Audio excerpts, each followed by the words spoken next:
Zero and the Search for Effective Zen. Episode 34. What makes for an effective teacher? You ever notice how as a kid you were absolutely certain about everything? Dinosaurs are cool. Broccoli is evil. Gravity is negotiable.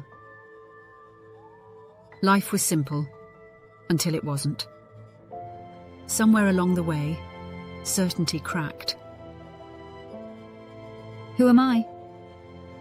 What do I really know? Why am I here? Today, we're cracking open why this all matters, and more importantly, how an effective teacher helps you put that certainty back together again. Not with duct tape and vibes, but with real lived understanding. Let's zoom out. In our climb up Zen Mountain, we realize that we need three things: an enlightened teacher, a clear path, and a map of the obstacles. And here's the kicker. Just being enlightened doesn't automatically make someone a good teacher. Enlightened? Okay. Effective? Not so fast.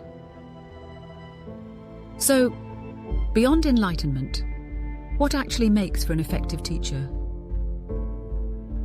First, an effective teacher gets that what every human secretly craves, way more than fame, fortune, or even free tacos, is certainty. Not certainty about next month or next year. Certainty about this very moment.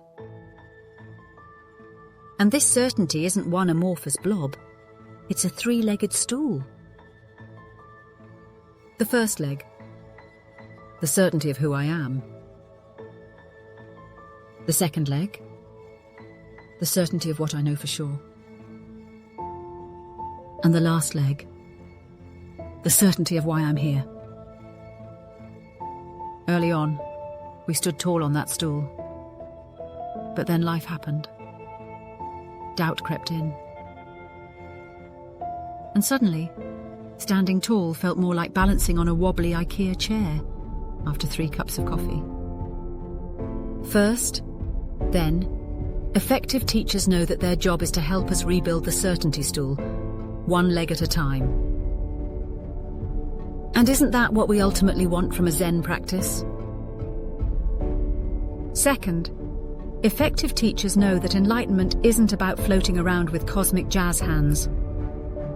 That it's about generating a paradigm shift.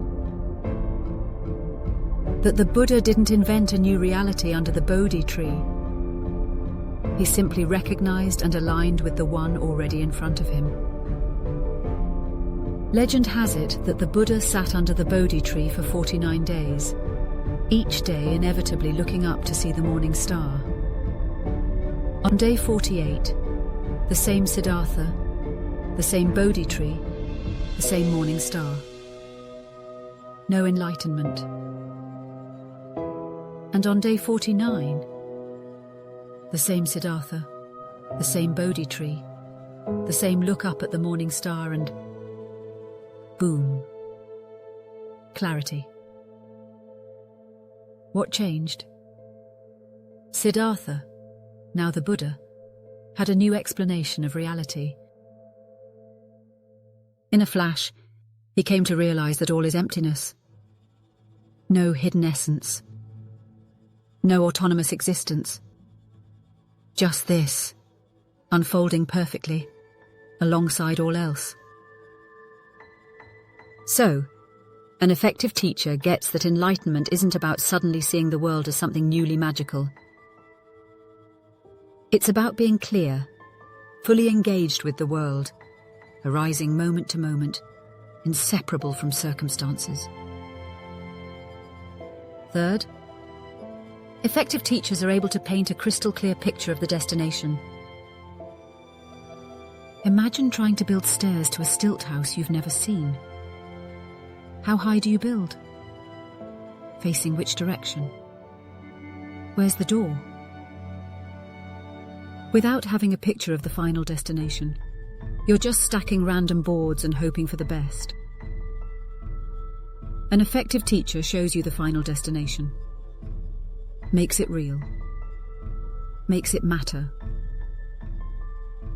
Finally, effective teachers don't just know the path, they know the obstacles. They don't slap a map in your hand and yell, "Good luck." They walk with you, point out the potholes, the dead ends, the shady detours that look spiritual, but smell suspiciously like existential dread. Bottom line, an effective teacher rebuilds certainty. Who you are, what you know, why you're here. An effective teacher knows that true certainty, true enlightenment, is the understanding of yourself and your world as perfectly aligned.